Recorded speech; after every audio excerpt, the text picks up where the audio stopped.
Pour la première fois, à l'initiative de Godolphin et France Gallo, les hommes et les femmes de l'ombre œuvrant chaque jour dans les écuries de course et d'élevage ont été récompensés par leur père lors d'une soirée de gala à Auteuil le 19 novembre 2016.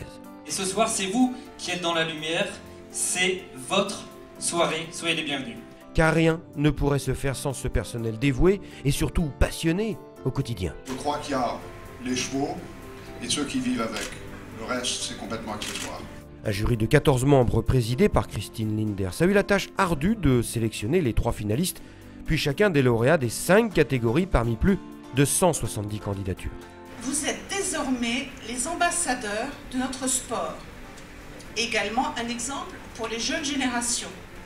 Alors merci pour votre travail et bravo. Avant de devenir un top jockey, comme tous, Jacques Ricou a en effet commencé en tant que lad.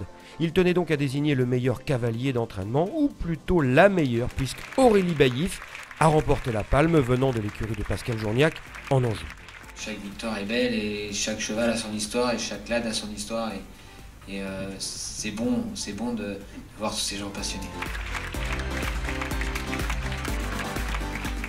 Le trophée du leadership est revenu au sud-ouest grâce à Jean-Bernard Roth, le premier garçon de Jean-Claude Rouget à Pau, qui dirige donc une équipe de 68 personnes.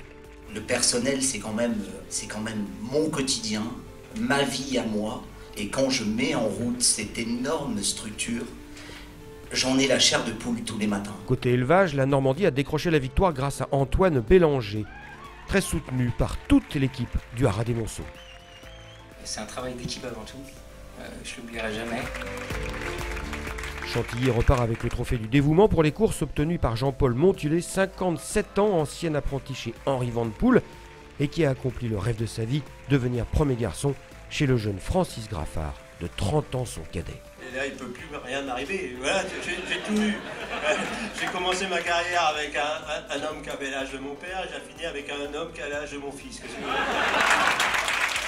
Le renouvellement des générations a été sacré dans la catégorie des jeunes espoirs, avec le triomphe spectaculaire de Claire Billet-Legros, une jeune femme de caractère dans le haras normand de l'Agacan. Et je tiens aussi à remercier tous les gens qui ne m'ont jamais soutenue, qui ont pensé que je ne réussirais pas. Parce que c'est sûrement parce qu'ils n'y ont pas cru que je me suis encore un peu plus accrochée à mon projet. Et voilà. Merci à tous. France Gallo et Godolphin, pour couronner la soirée, avaient prévu un super prix disputé par les 5 vainqueurs. L'employé de l'année est Jean-Bernard Roth.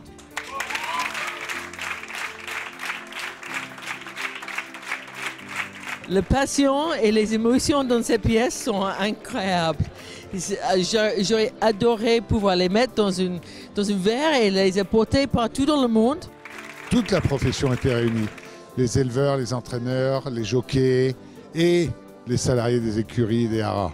Ça, c'est très important et il est important qu'ils participent de plus en plus à la défense de notre passion à tous.